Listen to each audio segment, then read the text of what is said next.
Hello friends, let's start to read the newspaper. तो चलिए newspaper पढ़ना शुरू करते हैं। और इस न्यूज़ के अंदर आपको कई सारे इंग्लिश के न्यू वर्ड सीखने के लिए मिलेंगे जो आपकी वोकेबलरी स्ट्रॉन्ग करेंगे। एक एक वर्ड का मीनिंग आपको बहुत ही क्लियरली बताऊंगा और इंग्लिश सीखने के साथ साथ आपको कानून संबंधी बहुत विशेष नॉलेज भी यहाँ पे मिलने वाली है। तो चलिए शुरू करते हैं। Men too can be victims of sexual assault, observes Kerala HC। क्या इसका हिंदी अर्थ हुआ? MEN मैन, पुरुष। अब आप ये बताओ कि ये एक पुरुष की बात हो रही है या एक से अधिक की बात हो रही है। देखो, जब MAN होता है तो वो सिंगुलर नंबर नाउन होता है, अर्थात एक वचन संज्ञा होती है, तब जो है एक पुरुष की बात होती है। लेकिन जब MEN होता है तो ये प्लूरल नंबर नाउन होता है, यानी कि बहुवचन संज्ञा होती है और इसका अर्थ होता है एक से ज़्यादा पुरुष। तो मैन टू, पुरुष भी, इसको टू पढ़ेंगे, ठीक है। कैन बी का मतलब हो सकते हैं। देखो, अधिकांश वर्ड्स का मीनिंग मैंने जो है उनके ऊपर लिख दिया है, वहाँ भी आप पढ़ लेना। और ओरली तो मैं आपको बोल के बता ही रहा हूँ। तो पुरुष भी हो सकते हैं विक्टिम्स। विक्टिम का मतलब होता है पीड़ित या फिर शिकार। तो पुरुष भी पीड़ित हो सकते हैं, पुरुष भी शिकार हो सकते हैं ऑफ का मतलब होता है का, की, के, यानी किस चीज़ के? Sexual assault. सेक्सुअल असोल्ट का हिंदी अर्थ होता है यौन उत्पीड़न, अर्थात पुरुष भी यौन उत्पीड़न के शिकार हो सकते हैं। ऑब्जर्व्स, देखो ऑब्जर्व का मतलब होता है समीक्षा करना या निरीक्षण करना, ठीक है। और सिंपली कहें तो कहना, ठीक है। तो observes Kerala high court. HC का मतलब है हाई कोर्ट, ठीक है। हाई कोर्ट का हिंदी मतलब होता है उच्च न्यायालय। तो टोटल का क्या अर्थ हो रहा है भाई? कि केरला हाई कोर्ट का कहना है कि पुरुष भी यौन उत्पीड़न के पीड़ित हो सकते हैं, यानी कि यौन उत्पीड़न केवल महिलाओं के ही साथ नहीं होता, बल्कि पुरुष भी यौन उत्पीड़न के शिकार हो सकते हैं, यौन उत्पीड़न के पीड़ित हो सकते हैं, ऐसा केरल की हाई कोर्ट का कहना है। तो बड़ी इम्पोर्टेंट न्यूज़ है। तो चलो पढ़ते हैं आगे।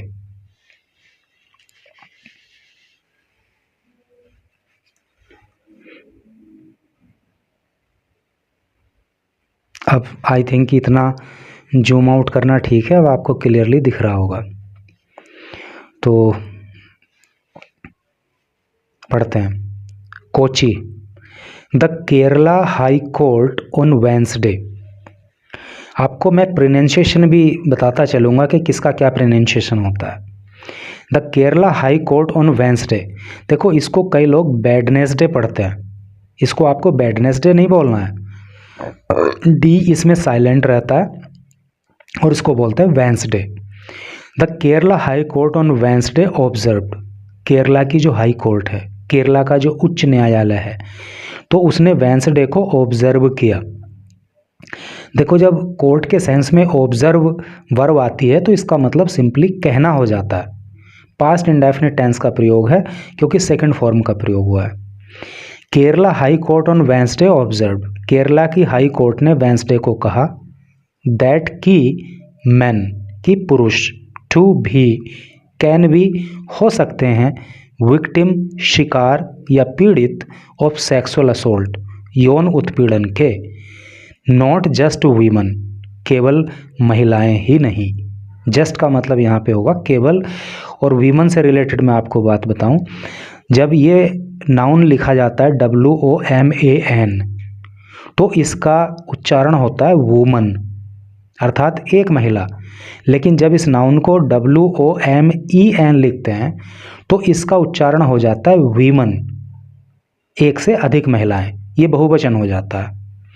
तो सेंस समझ में आ गया ना कि केरला की हाई कोर्ट ने वेंसडे को कहा कि केवल महिलाएं ही नहीं बल्कि पुरुष भी यौन उत्पीड़न का शिकार हो सकते हैं। आगे पढ़ें। सेक्सुअल असोल्ट, जो सेक्सुअल असोल्ट है, जो यौन उत्पीड़न है, इज है नॉट, ना ही कन्फाइंड। कन्फाइंड का मतलब होता है सीमित होना। तो यौन उत्पीड़न सीमित नहीं है टू गर्ल्स, केवल लड़कियों तक, है नी, अर्थात केवल लड़कियों का ही यौन उत्पीड़न नहीं होता।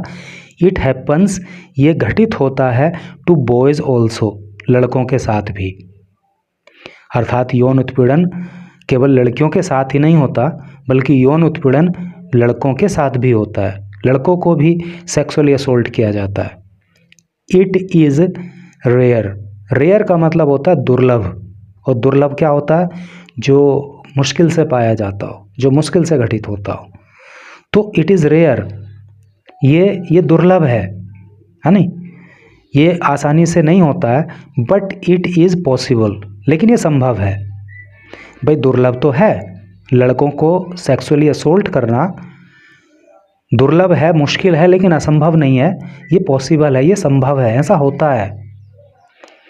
देखो पॉसिबल का मतलब संभव होता है ना, इसका एंटोनिम क्या होता है? इम्पॉसिबल। आई नो, मैं जानता हूँ, दैट कि इट इज़, यह है, हैपनिंग, घटित हो रहा।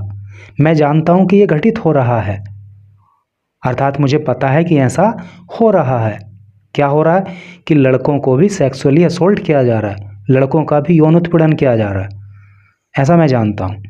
बट लेकिन, जनरली, सामान्यतः है, लेकिन सामान्यतः, we take care of women, लेकिन हम सामान्यतः महिलाओं की ही चिंता करते हैं, है नहीं, महिलाओं के ही बारे में सोचते हैं। अगर यौन उत्पीड़न की बात आती है तो तुरंत जो है वीमन माइंड में आती है कि यौन उत्पीड़न हुआ होगा तो महिला के साथ हुआ होगा। जनरली हम ऐसा सोचते हैं।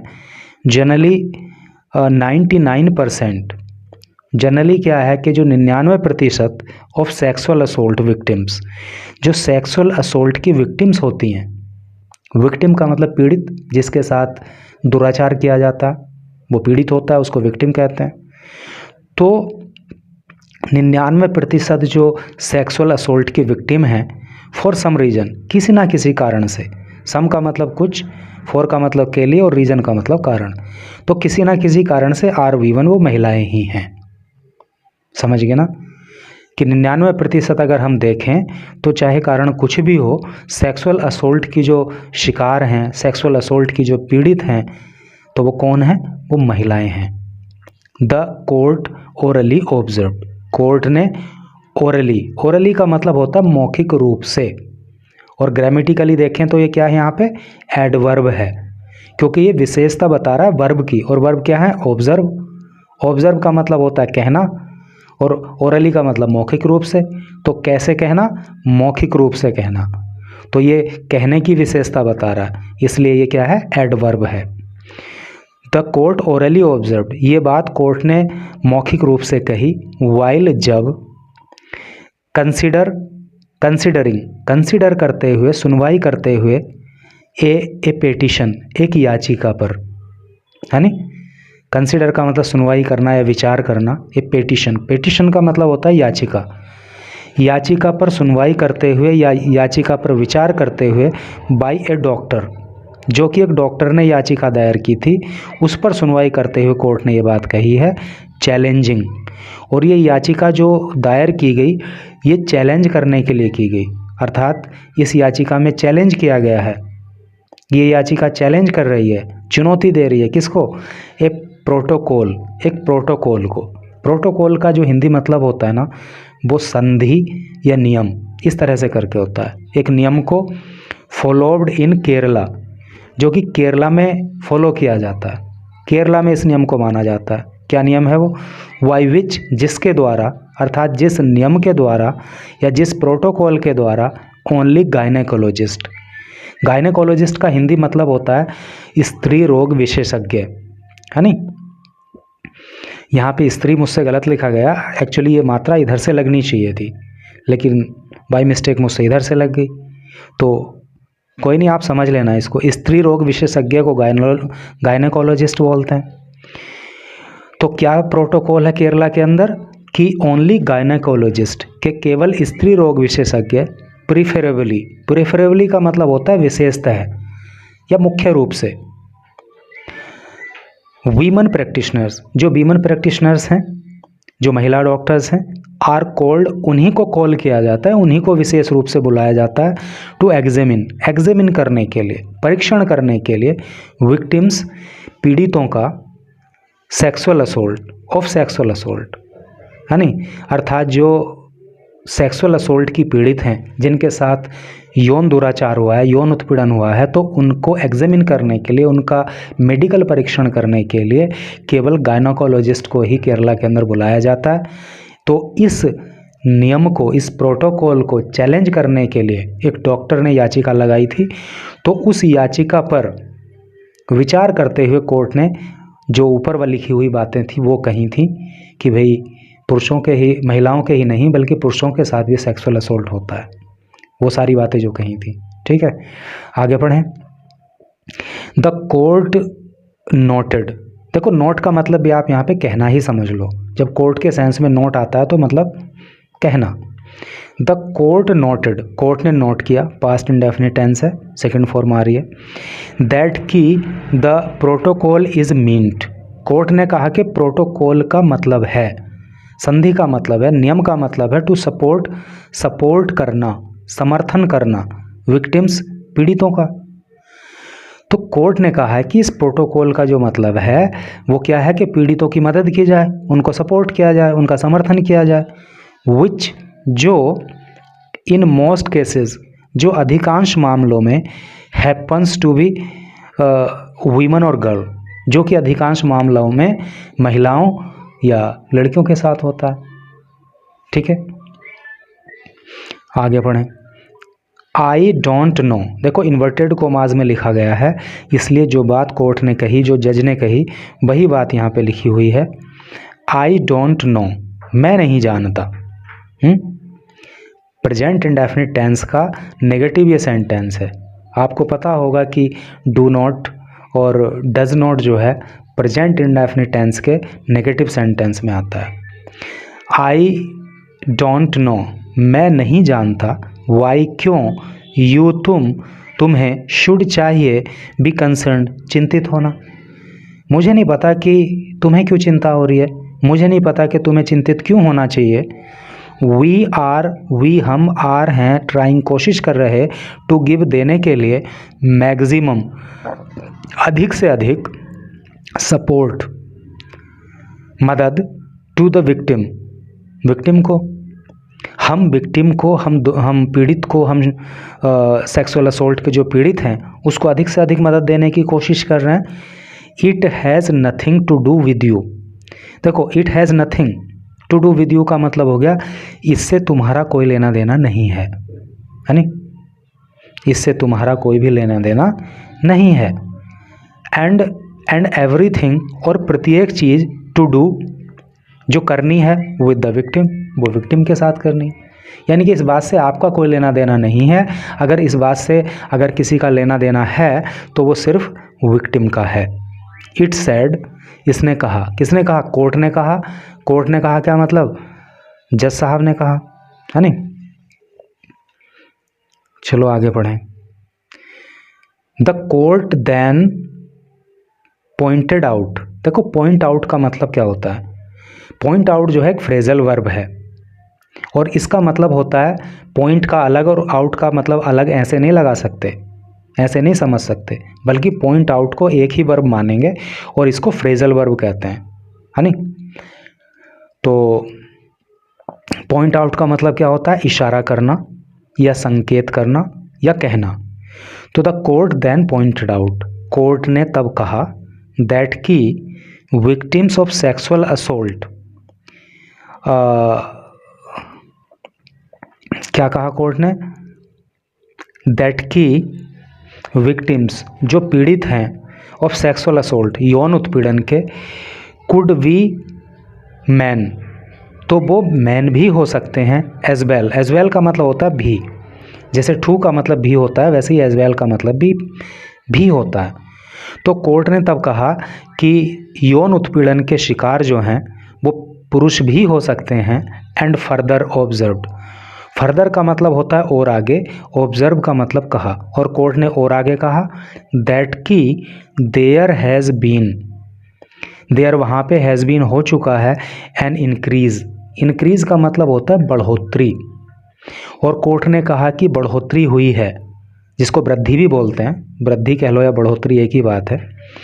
तो कोर्ट ने कहा कि एक बढ़ोतरी हुई है, एक वृद्धि हुई है इन बॉयज़, लड़कों की संख्या में, बीइंग विक्टिम्स, जो शिकार हुए हैं, जो पीड़ित हुए हैं, जिनके साथ यौन उत्पीड़न किया गया, जिनको सेक्सुअली असोल्ट किया गया, तो ऐसे लड़कों की संख्या में वृद्धि हुई है।